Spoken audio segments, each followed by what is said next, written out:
వేడి చికెన్ బిర్యానీ అయితే రెడీ అయిపోయింది. చాలా టేస్టీగా ఉంటుంది. చూడటానికి చూడండి ఎంత కలర్ఫుల్గా ఉందో. టేస్ట్ కూడా అలాగే ఉంటుంది. మీరు కూడా ఈ బిర్యానీ టేస్ట్ చేయాలంటే ఈ వీడియో స్కిప్ చేయకుండా చూసేయండి. ఇక్కడ వచ్చేసి ఫస్ట్ చికెన్ అయితే మ్యారినేట్ చేసి పెట్టాను. దీంట్లో ఉప్పు, కారం, పసుపు, పెరుగు, అలాగే ఫ్రైడ్ ఆనియన్స్, అల్లం వెల్లుల్లి పేస్ట్, కొద్దిగా మిరియాల పొడి వేసేసి కలిపి ఒక అరగంట సేపు సైడ్ పెట్టుకోవాలి.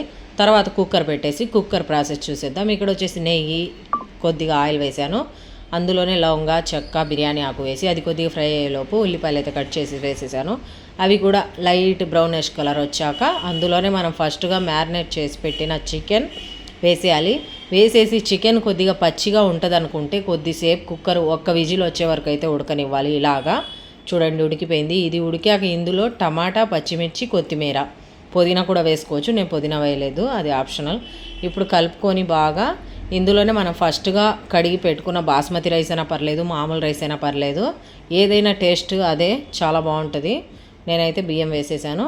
తర్వాత వచ్చేసి దానికి సరిపడా వాటర్ వేసి కుక్కర్ అయితే పెట్టేయాలి.